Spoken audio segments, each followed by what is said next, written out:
We are Myth Vision. Welcome back, everybody, to Myth Vision Podcast. Make sure you go down in that description and check out our goodies to help us out. We need your help in growing this platform, getting this program going so that we can bring the scholars you like to hear and to get more shows going with different scholars out there. So be sure to go down there and help us out. In our PayPal, you can give it to me or Luther, doesn't matter.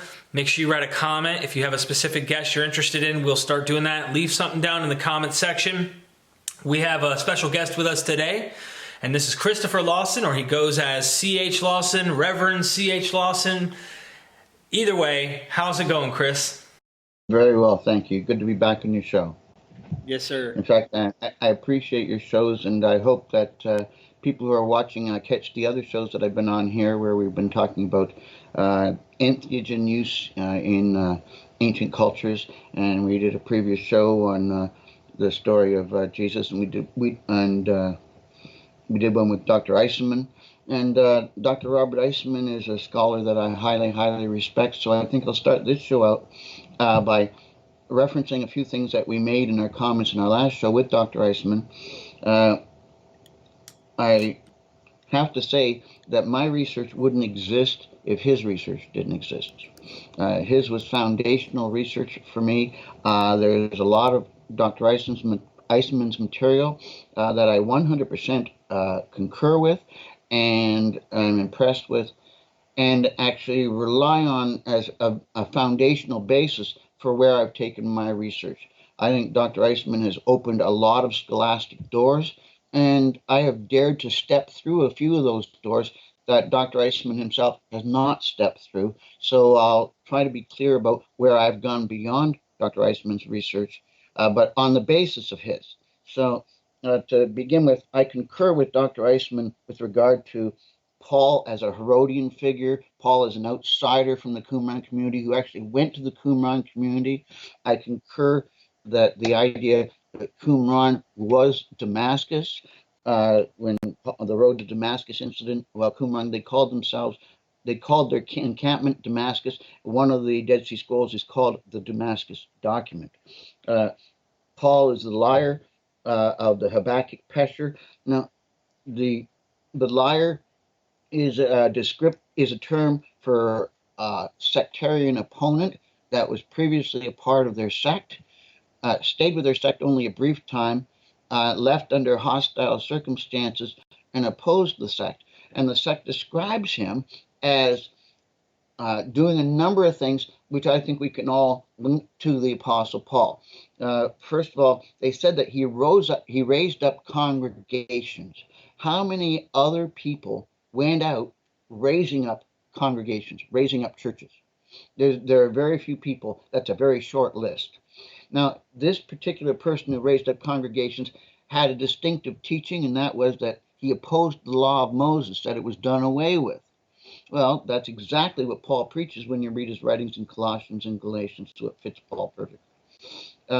It says that this liar or deceiver, that he opposed the law of Moses in the midst of the whole congregation. There are so many descriptions about Paul in the Dead Sea Scrolls in terms of this this pourer of lies, that is contrasted with their teacher of righteousness. And at the same time that they're describing this opponent, they describe another opponent, their teacher of righteousness, who Dr. Eisenman has identified with James the Just.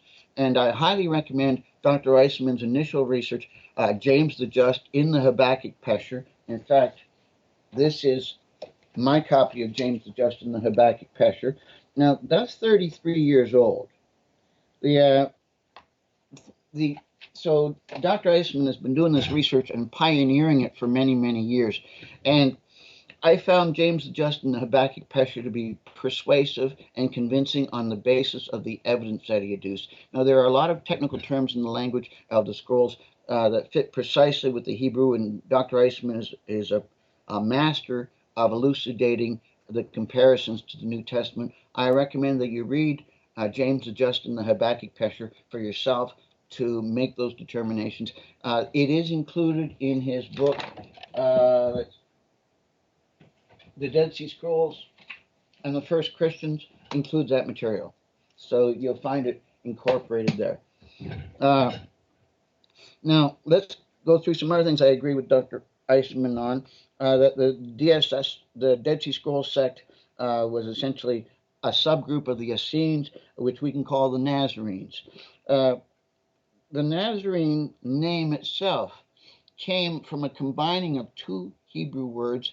There's a phrase that called themselves keepers of the covenant, that's Nazarim Habri, and the collective plural Nazarim got transliterated in Greek as Nazarene. But there's another word that sounds like Nazarim as well in the Hebrew, and that's for those who were followers of the Netzer. Netzer means the branch. That was the name of the heir to the throne of David. And so if you were a follower of the branch, then you were one of the Netzarim. So you have Netzarim and Natzarim, both becoming Nazarene, the combination of those. So you have the followers of the branch, the Netzarim, and the keepers of the covenant, the Nazarim Habri, becoming Nazarene. It fits, and Jesus was known as the Nazarene, so that would make him their leader. The scrolls definitely have their main stance on zeal for righteousness, and it was this zeal from which they got the name zealots. It was zeal for purity. They were zealous for holiness, and they demanded that the high priest be qualified in terms of his knowledge of the Torah. And if the high priest was not qualified in terms of Torah knowledge, then he doesn't deserve to be high priest. And the Roman appointees were not as knowledgeable of the Torah as the sectarian group was. So they felt that they had the right person to put in as the high priest. They had a replacement ready. Jeremiah 33 says they also had to have a king ready, because Jeremiah says you to always have a king over Israel.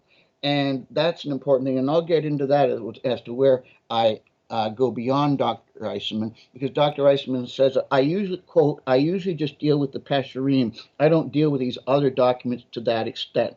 And so Dr. Eisman admits he likes to focus on the Pesharim, and the scrolls in general speak about a royal heir, and they do bring it up in the Pesharim, but in the Pesharim they bring it up under the aegis of the branch, the Netzer.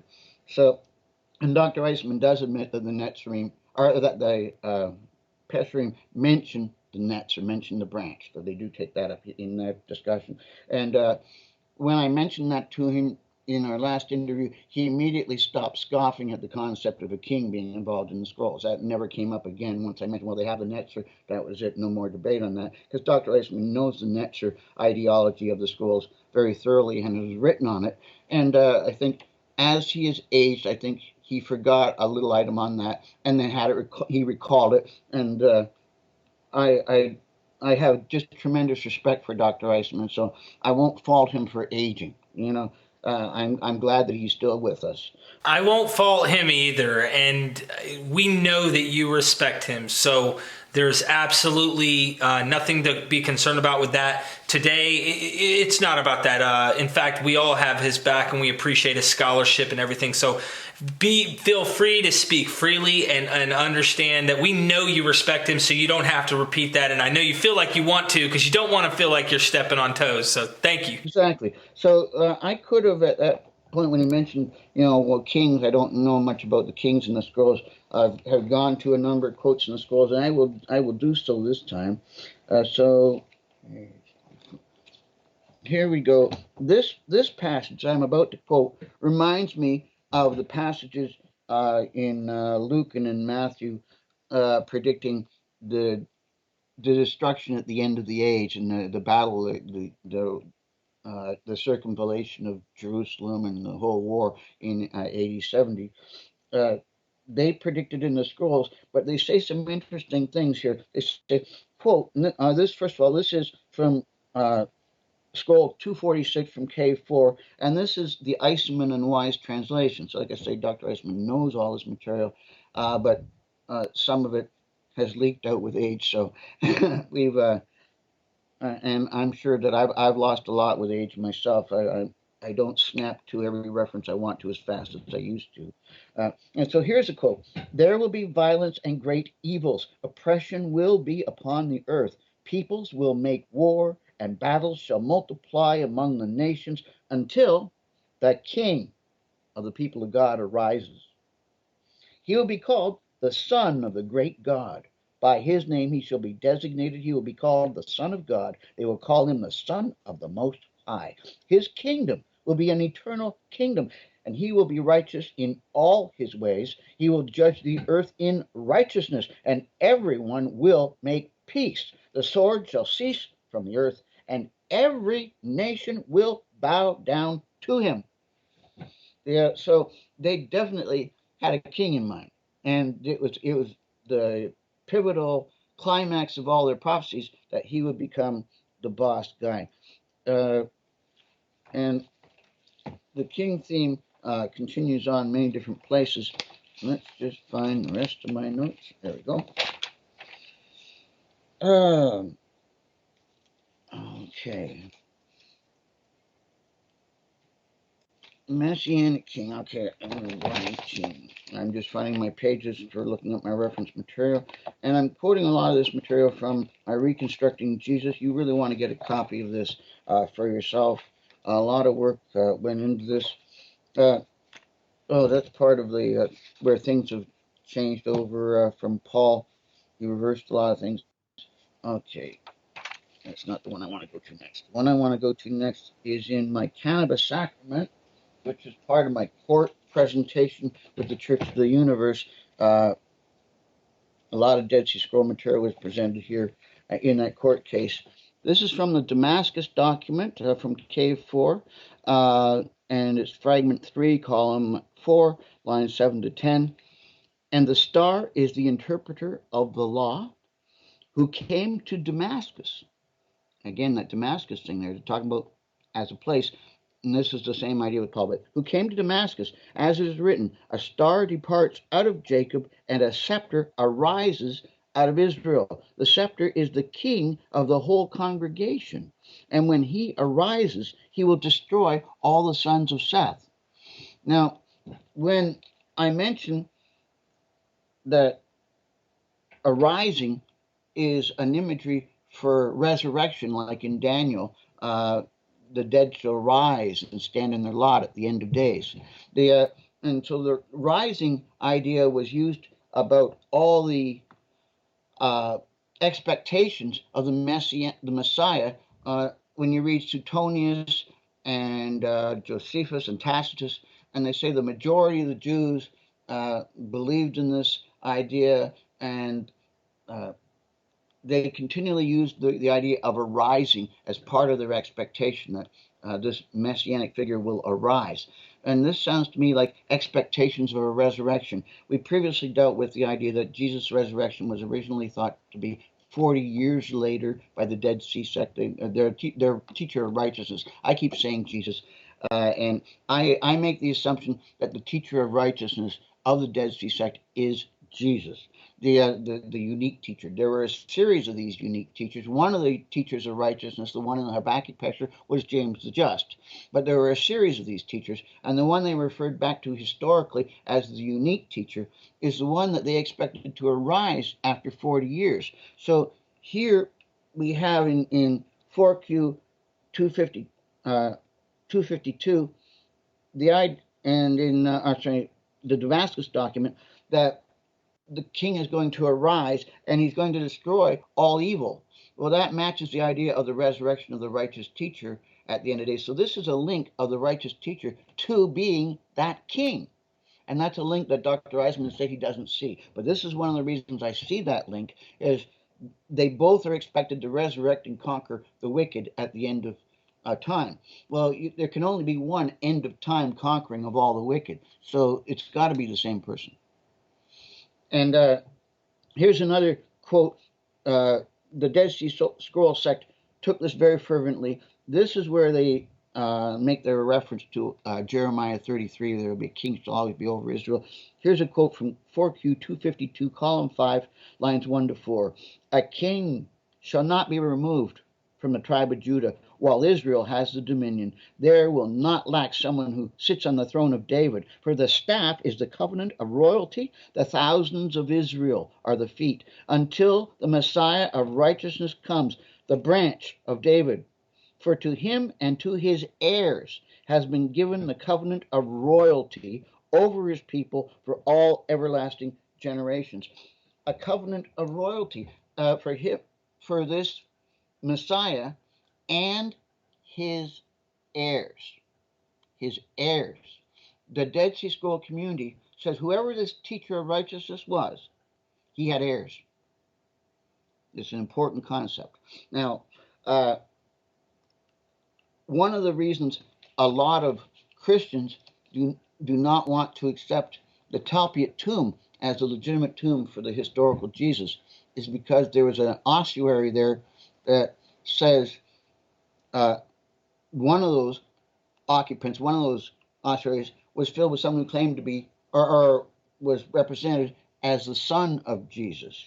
So you've got Yehuda Bar Yeshua on one of the ossuaries, Judah, son of Jesus. And that makes sense with the Dead Sea Scroll community. First of all, Jesus' claims for messiahship couldn't have been authentic, couldn't have been legitimate unless he was the king, the conquering king. The Isaiah says in Isaiah 66 that the Messiah would be a conquering king. And in the Isaiah scroll from Qumran, that passage, right where it says the Messiah will be a conquering king, they marked a little X in the scroll right there. So this was really a significant passage. They didn't put an X in the scroll anywhere else, just there. That's the only thing they marked in all this scroll. Beautiful scroll, no markings, no underline, but this got highlighted. If you don't mind me bringing this up, because a lot of people would say, well, in what you're saying here, Jesus wasn't a conquering king. He never claimed to be a king, according to the Gospels. But others claimed he was the king and he failed at his mission. According to skeptics, a lot of skeptics would suggest he failed. Others say he may not have existed.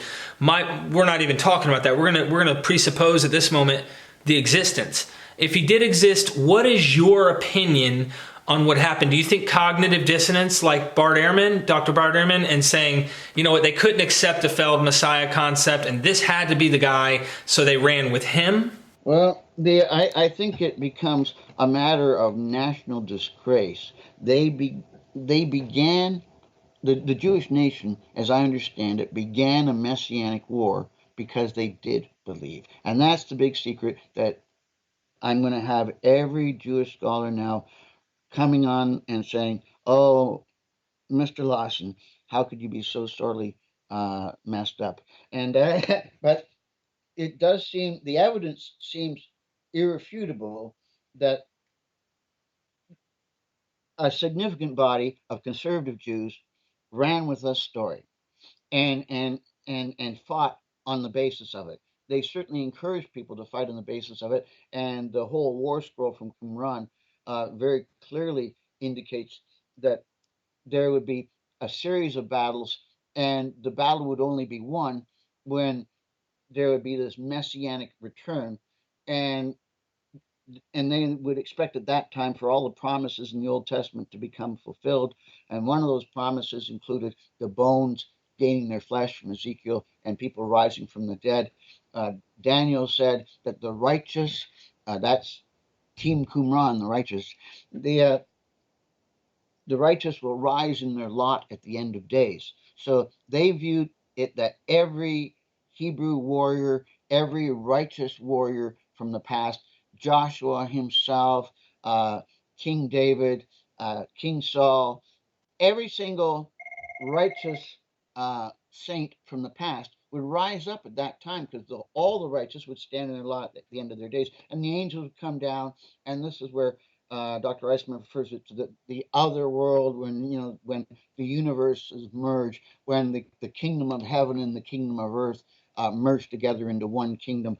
So it really is an eschatological, apocalyptic drama that where the universe itself will change its very nature, and all the hidden worlds will merge with the unhidden world, and will all become one, happily ever after. Now, because that didn't happen, we can say categorically it was a failure.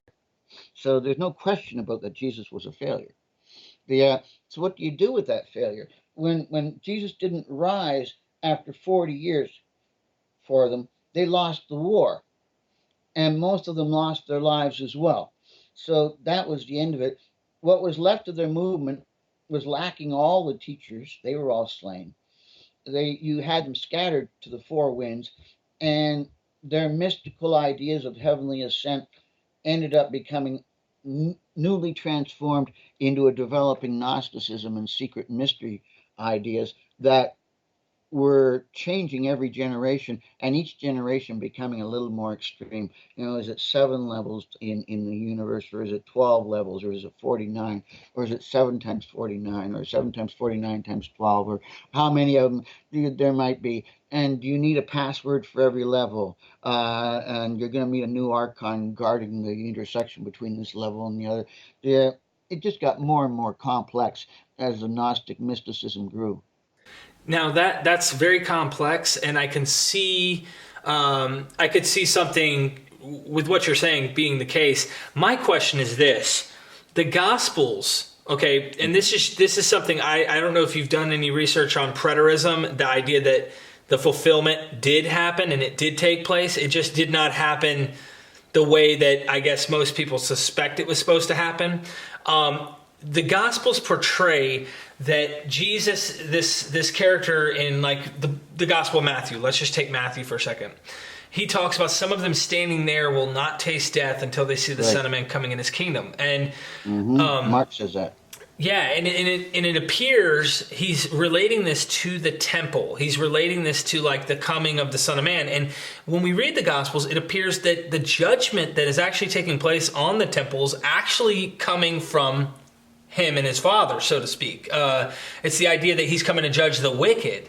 The Gospels flip it, you know what I mean? They flip it around. Like it makes this Qumran sect you're talking about look bad, and it makes the Hellenized look good. Let's praise the Roman centurions. Let's, all the Hellenized. So my question is, do you suspect, I mean, obviously we don't think that literally happened, but do you suspect that they wrote a victorious message by presupposing a invisible Jesus concept and applying it to this return and saying he came with the Romans, and it ties in with Paul and kind of, it's a Pauline Christology, if that makes sense. Do you think that's what's going on here? Well, it depends on who you meant by your reference of they. You mean the Pauline Christians, the New Testament writers, or the Qumran community? The Qumran community definitely didn't take the New Testament perspective at all. They were expecting the kingdom to occur within their lifetime and in their time and space, that it was going to be a real event in the real world, and that the other world that we can't see would become part of our real world when it did happen. We can see indications of this in the Lord's Prayer. Incidentally, the Gospel of Philip cites the Lord's Prayer, and in a context that fits the idea of the king concept, because he says, and I'll just paraphrase it if I can't find the exact quote. However, I do know I put it in a footnote here, so here it is. Got it. Okay. This is from the Gospel of Philip, chapter 55, verses 33 to 36. It says, "And the Lord would not have said, 'My Father who is in heaven,'" that's in Matthew 16, "unless he had had another father. But he would have simply said, 'My Father.'" Why say, "My Father in heaven," if you don't have another father to distinguish it from? If you've only got your Father in heaven and you don't have any other father, then you just say, "My Father." But if you have to distinguish which father is it your earthly father or your heavenly one, then you obviously have both, and you have to distinguish it by saying which is which. So the Father, the in heaven part of the phrase says that Jesus had to distinguish this father from his earthly father. So he had an earthly father. Of course, any thinking human being is going to say every human had an earthly father. Yeah. So I studied genetics at McMaster University when I was studying pre-med, and our genetics teacher did say that it was theoretically possible to have parthenogenesis, a virgin birth. It is possible for a woman to have her own ovum reproduce itself and produce a child without having a father. They estimate it might be 1 in 10 billion, so it may have happened once or twice in the history of the planet. So not very often, but the genetics completely come from mom, so it's always a girl. It can't be a boy. It's physically impossible to have a male virgin birth. Where does the X chromosome come from? Where's the Y chromosome come from? We know where the X chromosome is, but where does the Y chromosome come from that makes him a male? You can't have it. So that doesn't make sense. Jesus had an earthly father. We know that that's required. And if he was the king, then I just simply suggest that he must have been the son of the previous king, because that's how monarchies work.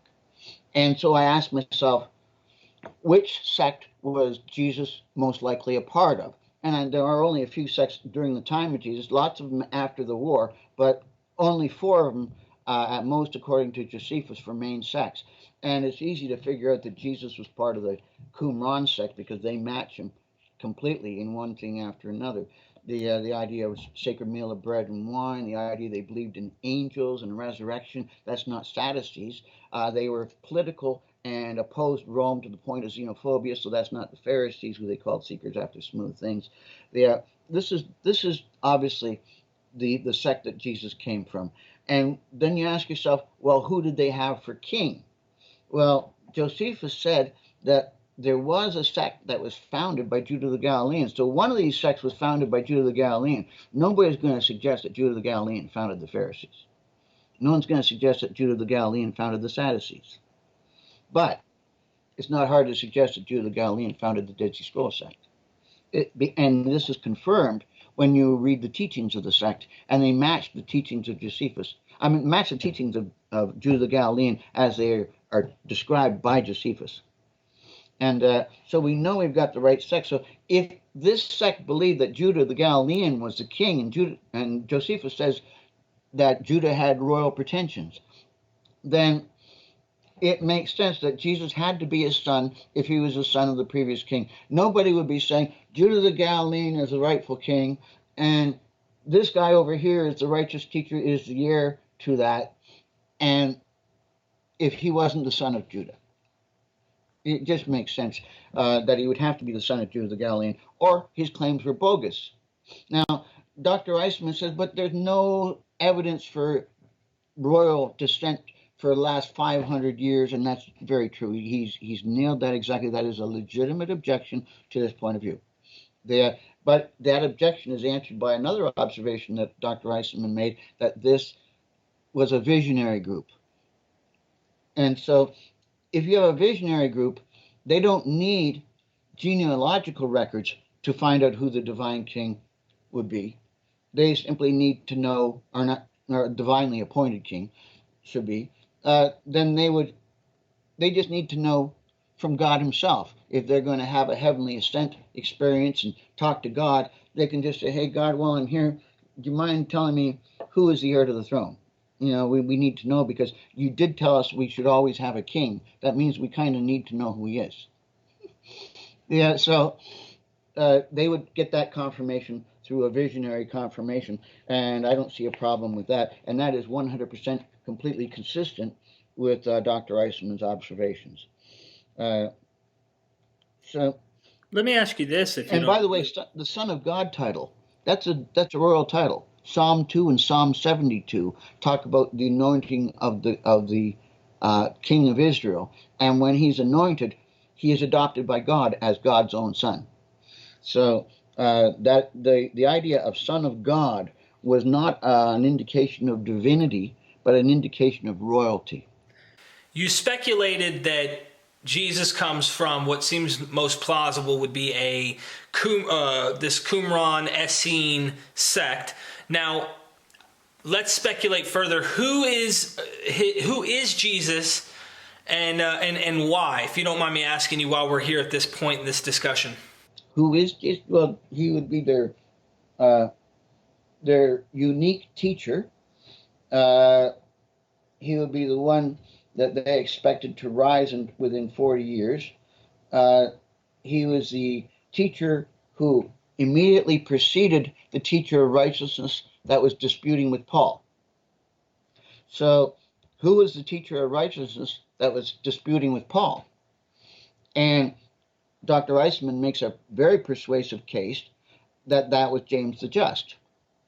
And that's the James known as the brother of Jesus. And another note for with respect to Dr. Eisman and my fellow Jewish friends, I keep saying Jesus because I'm speaking to an audience of people who read the name Jesus in their New Testament whenever they're reading their Bibles.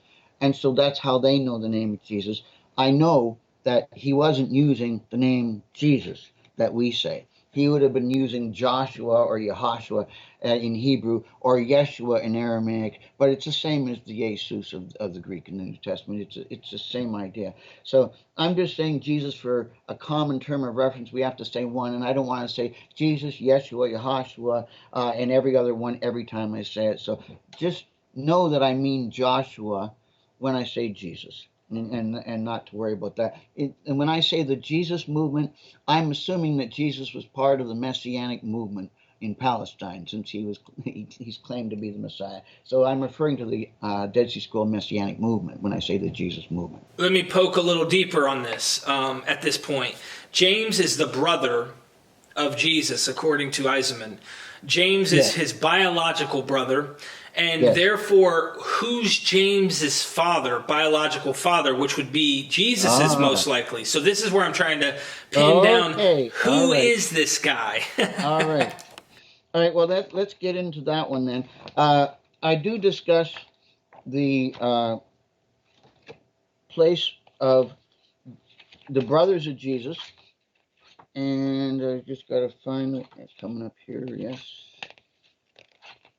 Good. All right.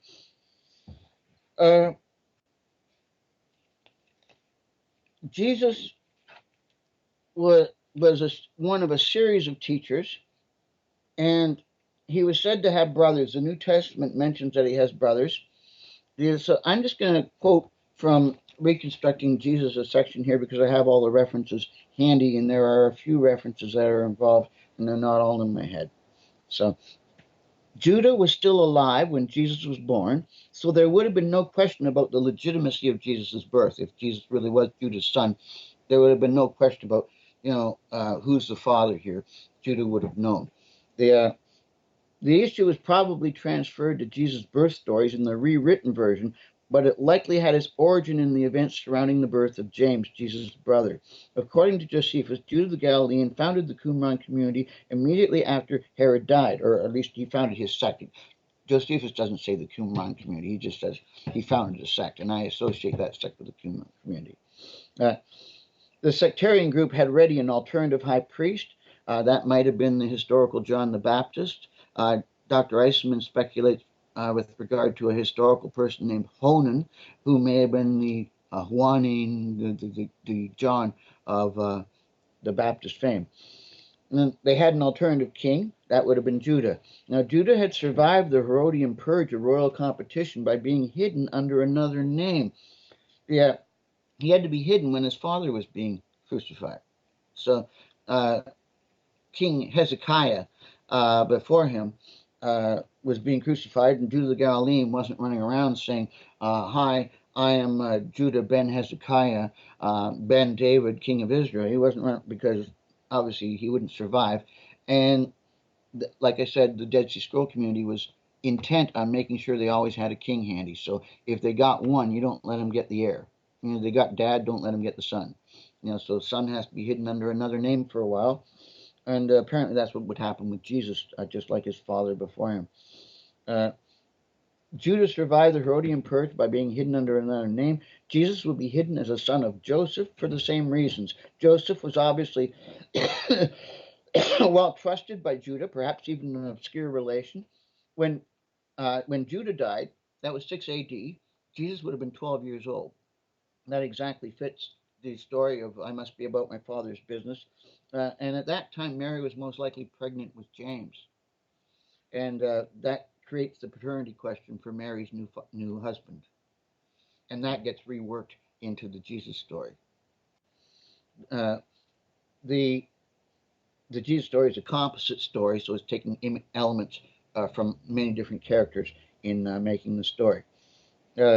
Supportive evidence comes from early attestation from Eusebius and Epiphanius that James was actually Jesus' brother, as the New Testament itself admits several times, Mark 6:3, Galatians 1:19, and Jude 1. Joseph disappears early in the New Testament story. He was obviously revered by both Jesus and James, who each continued throughout his life to call himself a son of Joseph. When the New Testament refers to Jesus as, quote, the son of Mary, end quote, that's Mark 6:3. Right? It questions paternity. That's important. Why would you say this is the son of this woman, not say who the dad was? That's not how they did it in ancient times. You said to say you're the son of this woman was a direct insult to say God knows who his dad was with that woman. So that's a real snipe. So for Mark 6:3 to say Jesus was the son of Mary, anybody in that time would have been saying, "Oh, that bastard," literally.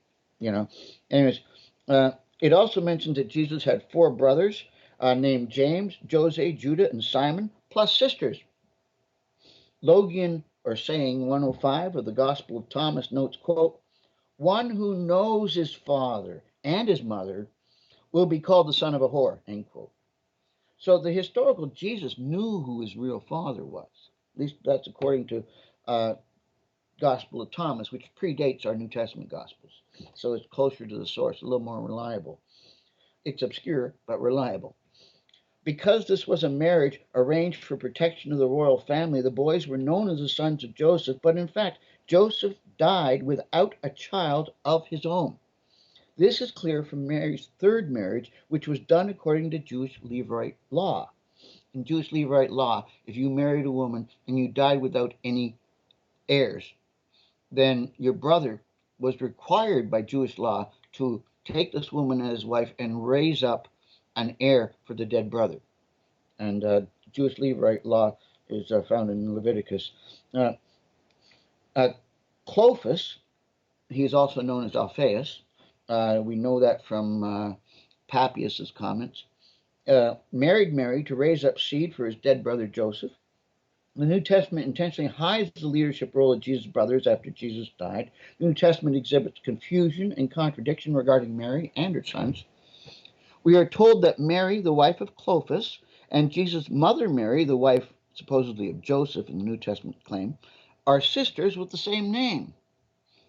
John 19:25, as if you're going to have two sisters named with the same name. See also the other Mary in Matthew 27:61 and 28:1.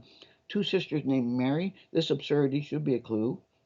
Furthermore, they each have a son named James, and the next son named Josie. That is an extremely rare name. It's only found once among all the thousands of Jewish ossuary names, the Josie ossuary in the Talpiot tomb. The name Josie is spelled out for us in Mark 15, verse 47, and Mark 16, verse 1. Hegesippus records a third son as Simon and says that Joseph and Clopas were brothers. That's in Eusebius Church History 3:11. Once we have that detail, we should be able to figure it all out. Only one Mary was involved, not two sisters with the same name. The kids were the same kids. And since one husband was a brother to the previous one, it was a situation of Levirate marriage. That comes from Deuteronomy 25, 5-10. The Levirate marriage rules. I said Leviticus earlier, I'm wrong. Correcting it now, Deuteronomy. That's why I like to have my text with my notes, because I can't do everything perfectly from memory. In one of our last videos, I cited Paul Mayer for reference to Josephus and his unusual language that was similar to Paul's writings. And it wasn't Paul Mayer who said that, it was William Whiston. So again, it's better when I have my notes, because there are a lot of scholars' material in my head, and I sometimes swap out names, right? So, Christopher, if you don't mind me probing here, one of the things I was thinking about when you talked about this burial well, you're talking about this ossuary and the burial site of what could be the historical Jesus. How confident are you, and I know that nobody knows with certainty, but the probability of you thinking this is the correct one, how confident do you feel about this speculation? Do you think this is the one? This is probably the burial site of the family of Jesus, the actual historical one? I don't see anything that negates that speculation. We can't be 100% sure. I'm not omniscient. I can't pontificate and say I know, but I think there's good reason to have confidence in this tomb. There are a lot of unique features of the tomb that I find very unusual. First of all, one of the ossuaries has the name Miriamne. Now, many legends and traditions say that Jesus was married, and many people specify that he married Mary of Magdala, or Mary Magdalene, that these two were an item. Mary Magdalene was said to become initiated in the Gospel of Philip and the Gospel of Peter. And then there is a Gospel of Mary Magdalene as well. These come from the Nag Hammadi library. Uh, They are influenced by a lot of Gnostic tradition. How reliable are they? Well, how reliable are any of these sources? We don't know. But it does seem that there was reason for associating Jesus with being married. Jesus was called a rabbi according to the New Testament, and to be a rabbi, you had to be married and you had to have a son. There were 613 rules in the Torah, or 613 commandments, and the very first commandment was be fruitful and multiply. So if you didn't obey the very first commandment, you weren't qualified to be a rabbi. And so Jesus had to have had a son to be called a rabbi. And to have a son, you have to have a wife. Yeah, so it only makes sense. Now, that Miriamne shows up in the Talpiot tomb fits all the other evidence. Now, in addition, it's not Miriamne, it's not Mary of Magdala, the way it's spelt in the New Testament, which is later. It's Miriamne, the way it's spelt in the Gospel of Philip, which is an earlier document, the New Testament. So they got the earlier, more accurate spelling. And if somebody was creating a Christian forgery based on the New Testament, they would have spelled this name wrong. This name is spelled correctly. Then on that very same ossuary is a unique polyglot marking. Polyglot means speaker of multiple languages. There's written in Greek the word Mara, but Mara is not a Greek word. It's an Aramaic word. It's the feminized form of the word mar, which is their equivalent for teacher or rabbi. In the Greek Orthodox Church, you still have their rabbis are called Mar Samuel, Mar this, Mar that, etc. Well, this person was apparently recognized as a Jewish teacher, and it was put Mara. But if you were a Greek reader, you would look at Mara. That's not a Greek word. I don't know what that means. And if you're an Aramaic only reader, you wouldn't even be able to read these Greek letters and know what they meant. So it would take a polyglot, someone who read Greek and understood Aramaic, to know what this marking meant. So again, it's a covert indication of a role, a rabbi type role for a woman. This fits the Jesus movement. It fits the Qumran movement, which had women in the graves in the Qumran site. So there were a few women in there who were taking extra steps towards leadership roles and educational roles and being part of this sect and the training that they got at Qumran. So this fits that part of it, and that is very, very persuasive.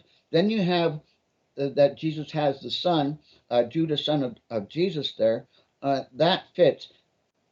Like I said before, they wouldn't allow the king to go public until his heir was secured. So he had to have had an heir. Plus, the fact that his son was named Judah fits so many other things because that became the name of the villain in the rewrite. It also fits with the idea, since Jesus's baby son is in his ossuary, is in the tomb, and apparently he's only about 6 months old. It may be that they found him. Obviously, he didn't grow up to be the heir. It may be that Judah was betrayed. So instead of the New Testament story of Judas doing a betrayal, it may have been that Judah was betrayed. Yeah. So once again, another twist. Okay, so now we talked about the real life, real world. We exited the text for a second there to kind of talk about, I guess you'd say, real archaeological stuff. Let's go back into fantasy land for a minute because I Well, want. before we do, let me give a surprise revelation about the Talpiot tomb that nobody else knows. Okay, I mean, okay, absolutely nobody else knows. You're going to hear it first here. This is internet news. okay. Let's Okay? do it. The Talpiot tomb, I wanted it to be declared an archaeological site at a time when it had not yet been declared such. And I wanted to uh, get financial backing for this venture before I started approaching the Israeli Antiquities authorities, because nothing speaks louder than money when you have to get important decisions made. And if you don't have the financial backing behind it, you're not going to go anywhere with it. So I wanted to settle that first. So I went to a very rich Jewish friend of mine here in Hamilton, and I pitched the idea of him financing this as an archaeological dig, and I got him to commit $1 million. The and that's a big step. So now, time to proceed in getting it set up. I didn't have to. The University of North Carolina had already done the work. James Tabor was involved, and Simka Jacobovici, and those were two of the characters that I would have picked for my team if I was the one putting it together. So I was completely happy with where it was, what was being done, and it was all already being done ahead of time. I didn't have to do anything, and my friend didn't have to spend his money either. So it all worked out very well. But one of the reasons my friend was willing to put up that amount of money is because when I approached him on this, I spooked him. He felt like it was a karmic kind of meant to happen request, because he grew up in Israel, and he grew up before the building in Israel over the Talpiot tomb had been developed. So when he was a 9-year-old boy, he played hide and seek with his cousin in the Talpiot tomb. And while they were playing hide and seek, on one day, they couldn't find his cousin. Where did she go? A little thin slip of a girl. Where did she go? Can't find her. Nobody could find her. She found a good hiding spot. The hiding spot was a little nook and cranny in one corner of this tomb that she found stairs to a lower level in the Talpiot tomb. In the lower level, they dragged a rabbi down there to investigate. There was a skeleton with a gold signet ring there. This may be the tomb of the royal family lines in Israel. With that signet ring, it is an untouched, unrated tomb, uh, just waiting for exploration. But now it's buried beneath all that construction, and all they can do is get a camera on the end of a cord going down to take a peek at it at this stage. But if they had gotten in to do the proper excavation, they may well have found that there's this other level that my friend and his cousin had discovered in the Talpiot tomb. So that should be big news. So I think the tomb does have potential to be the real tomb. Plus, the symbol on the Talpiot tomb, here's the Talpiot tomb entrance. And can you see that okay? Can you see the right up here at the top of the tomb? There's a kind of a symbolic carving there, and it looks like kind of the rooftop of a house, and then there's a circle underneath it. That shape is called a chevron. That chevron shape may well represent some sort of symbolic meaning. I mean, it was put there for some reason. They obviously did a lot of work to make that carving in there. It had to have some significance. Now, scholars have been saying, well, if this was the tomb of Jesus and he was supposed to be from Bethlehem, and and he's being buried in Jerusalem, usually if someone's been buried from outside the locality, they put the locality they came from. Why didn't they do that here? And I'm just speculating, a wild speculation. What if they did? What if that symbol tells us where they came from? May I suggest that the chevron shape represents house, and that the circle represents bread. Think of a bagel. The Jews in their day, in the first century, they would bake the bread in a circle because when they put it in the oven, it would cook into the middle more effectively and you get more even cooking. So that's why the whole bagel shape for bread was invented for the old-fashioned oven styles. So this looks like a symbol for bread. Now, if those two complete speculations happen to be true, then you've got house of bread. House of bread in Hebrew is Bethlehem. Bethlehem. Does that make sense? So it's entirely possible. And that's just a pure speculation, but that's a possible meaning for the Talpiot tomb symbol. And I find that to be convincing. Yeah, I definitely think you're onto something with that for sure. I definitely do, and there's something there. Whether that's him or not, it could be part of the same community or same type. But the odds start to go up the closer you get to the community that they're part of. You know. How about this little observation? They found the ossuary of Simon of Cyrene, who we know was a follower of Jesus from the New Testament. He was buried in a Jewish cemetery that specifically were followers of the sect.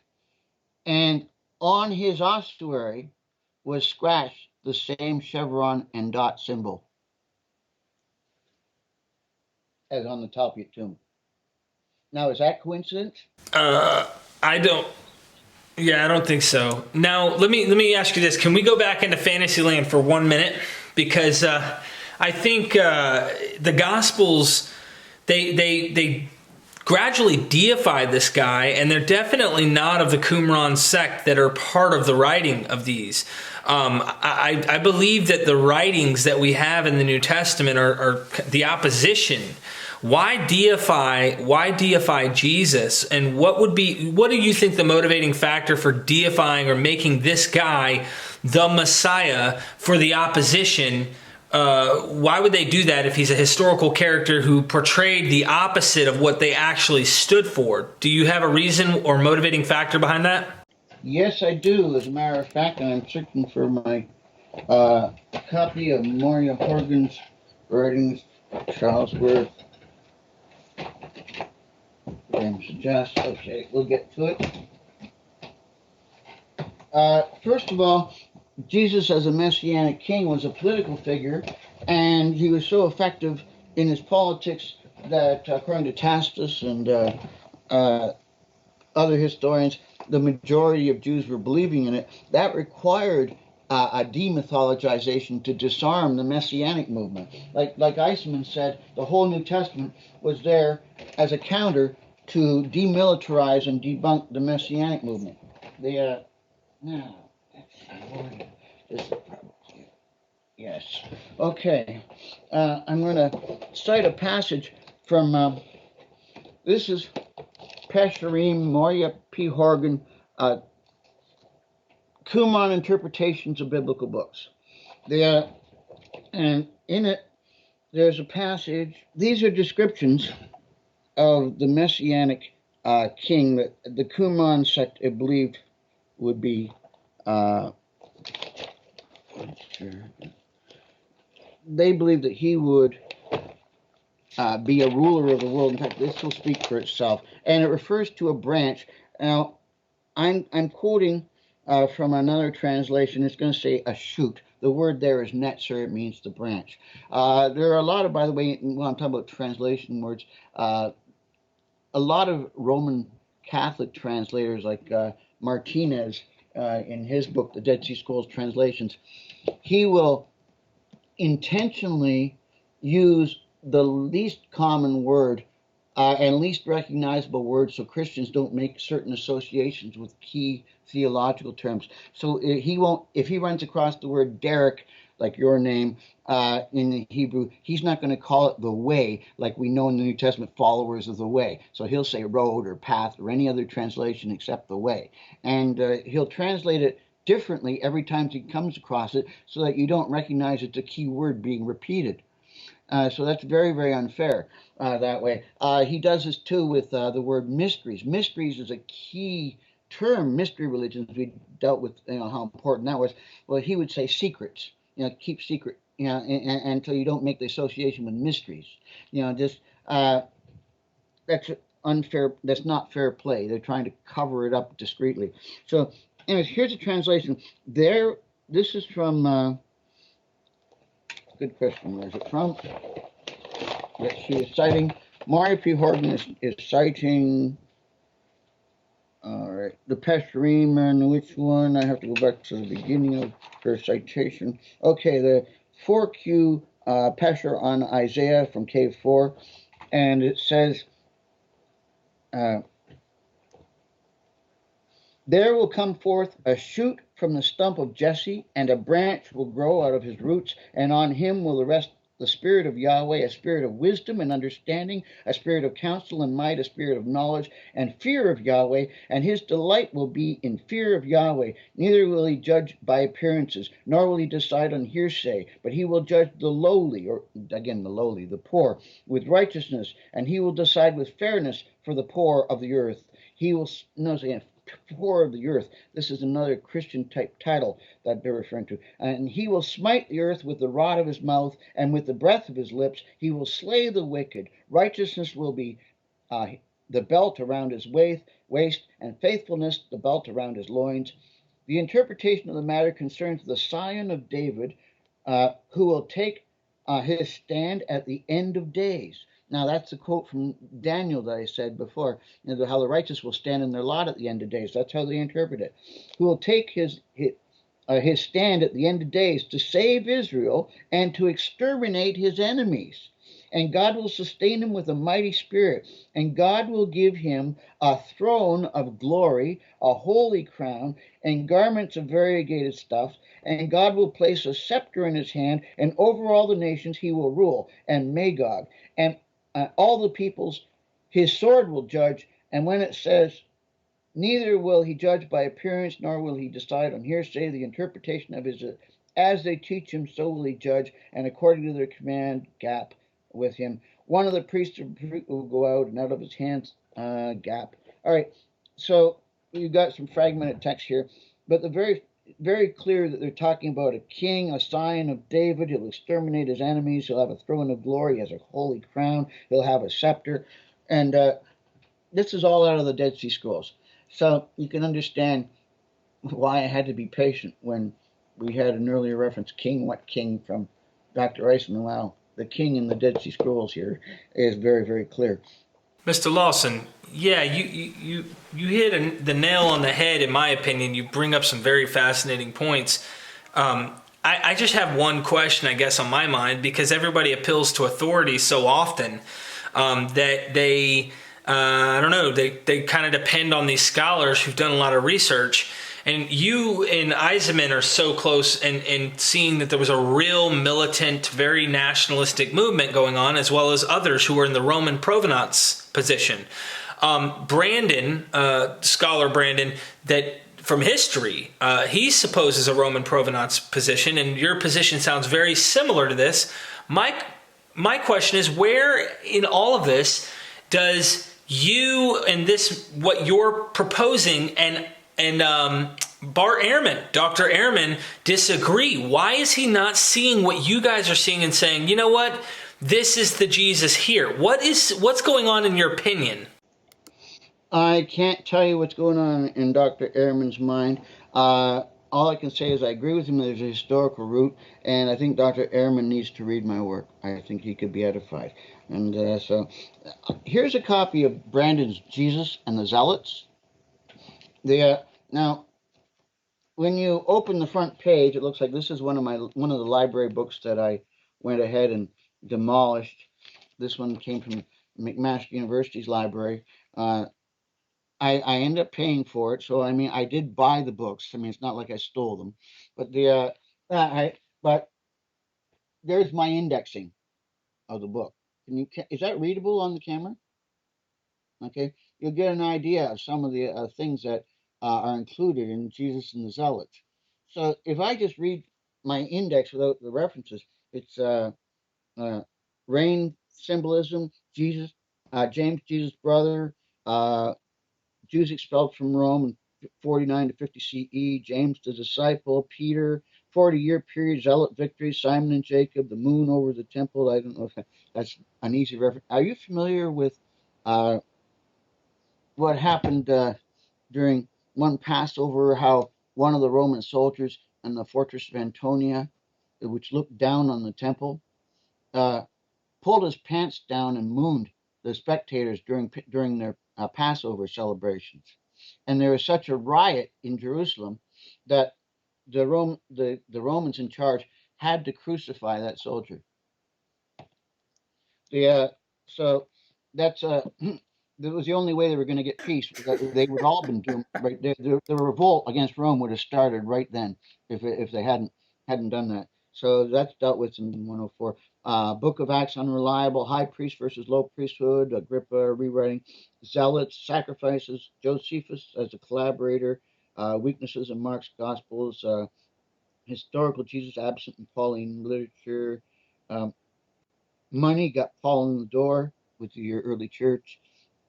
Gentiles as dogs, on avoiding Gentiles, suffering foretold, eschatological missions and future resurrection, Paul versus the Jerusalem church, uh, the temple veil story is mythos, the charge versus Jesus regarding the destruction of the temple claims, King of the Jews ideas, Jude of the Galilean sons.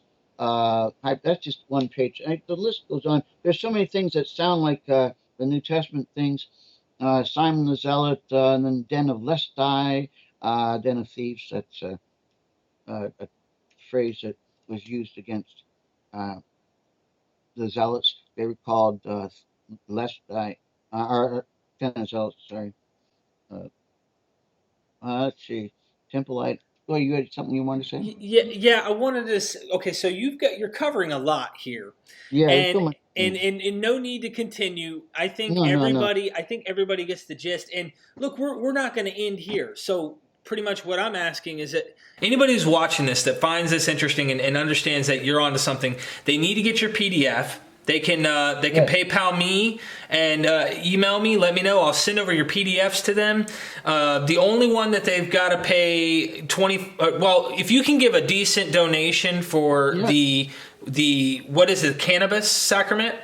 Yeah, you know what? If anybody puts in over $20, seriously, just give them all the documents. Just give them all Okay, of it. Yeah, 20 and I want people to get this material. And if you can't afford anything, then I want you to have. I really want people to have this, but I don't want there to be a it's just a roadblock in the lot of way. work. You've done a lot of work, Yeah, and we want to, obviously I'm trying to help with that as well. So be yeah, sure to I get it and understand. check it out, everybody. If But if you have a limited budget for the people who are watching here, put your money in to support this show.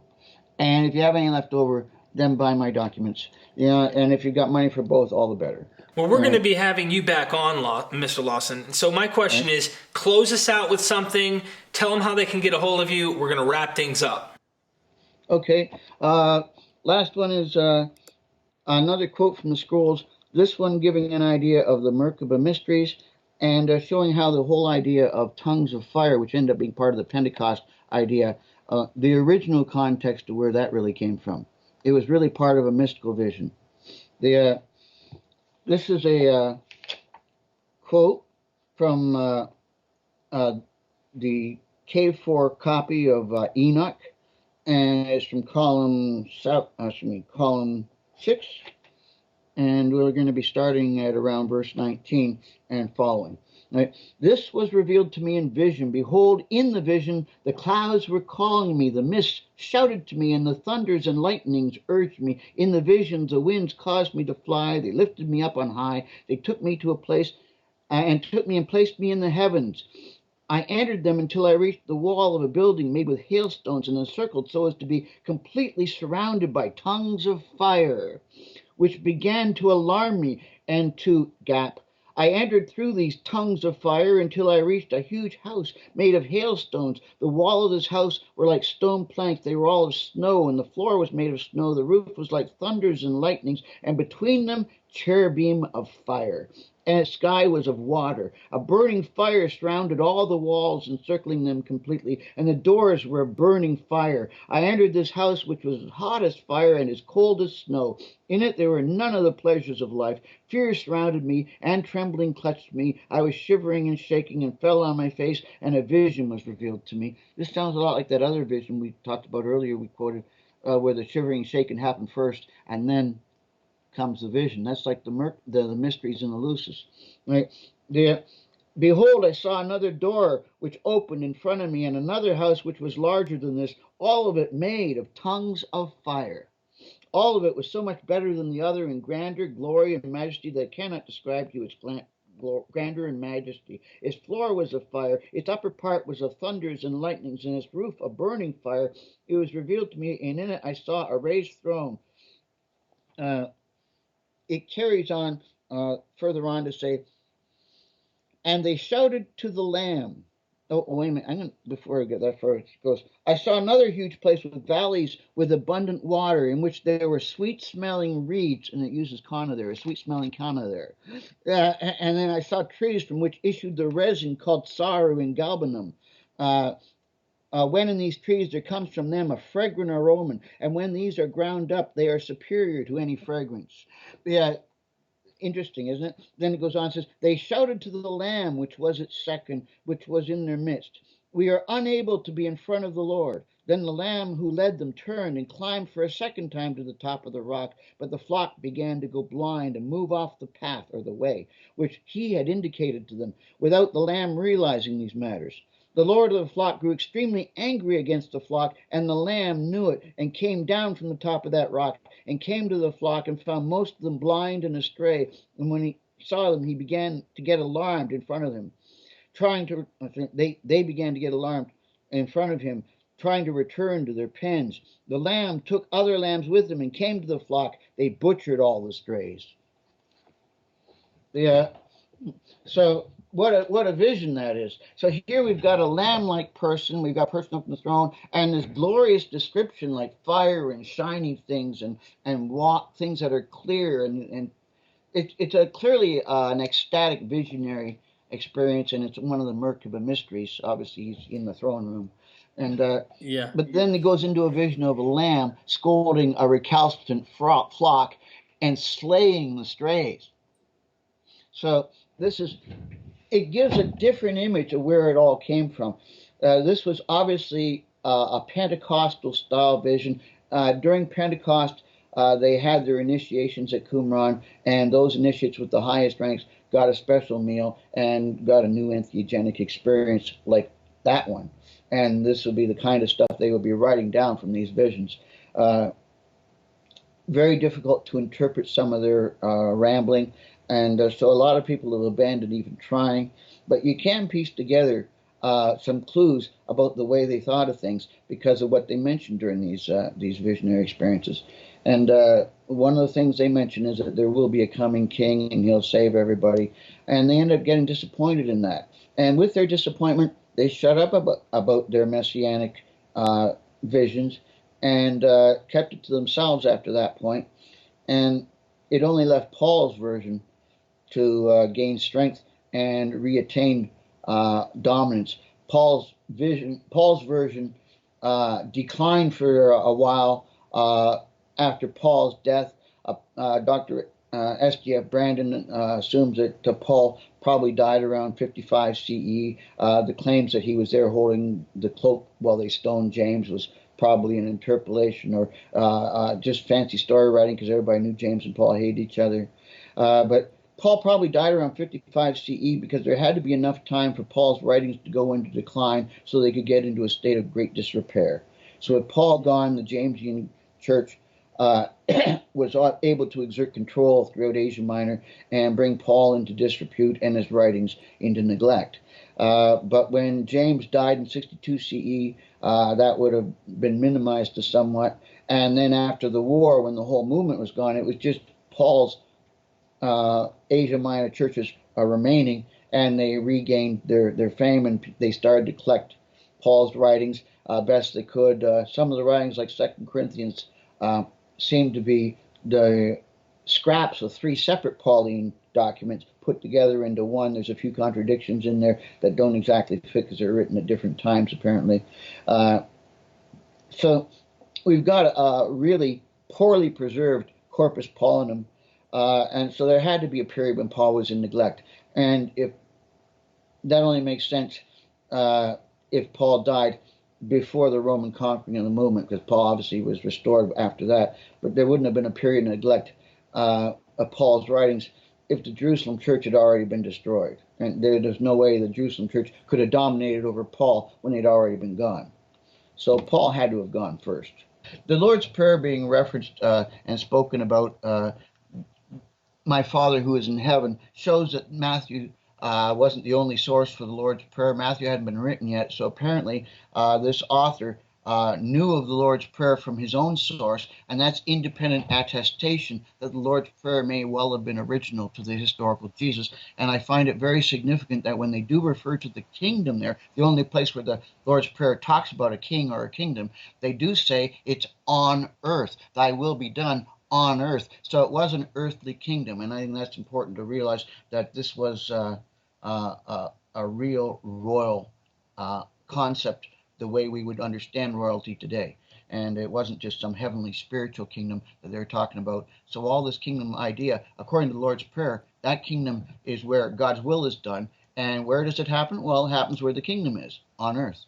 Anyways, I really appreciate you joining us here on Myth Vision, and you bring up some fascinating points. I love the angle. You have me always tug a war. I always get tugged back and forth between mythicism and historicism, and I just I see what you're saying, and what you're saying makes a lot of sense. Someone far more adept to these things may be able to see something and go, well, they've got to answer these things for me, whatever. Those questions, write them down in the comments. If you like what you hear, please join in the comment section. You will see Mr. Lawson will come and comment. He'll try and answer your questions. And be sure to get the PDFs. Support this program. Be sure to like, subscribe, and if you can, help contribute. Become a monthly contributor. I mean, go down there, and we have Patreon and we have PayPal. That'll help us in trying to bring scholars on. So we really appreciate that. Thank you for joining me, Mr. Lawson. We will be seeing you again for sure, and thanks a lot. No problem. And I think I'll put a link in the comments description, a link to some of my documents you can get online, so that some of them you don't have to order. Order these other ones anyways, get the PDFs. But there are some of them that I can put links to, such as why Paul's mythologization of the Jesus story was political. That would be a good one. That would help people understand a lot of it. And you get a lot of the sources there that way. Sounds Thank good you, to me. everybody. Thank you, Derek. Thank you, and thank you for helping us out. Have a good one.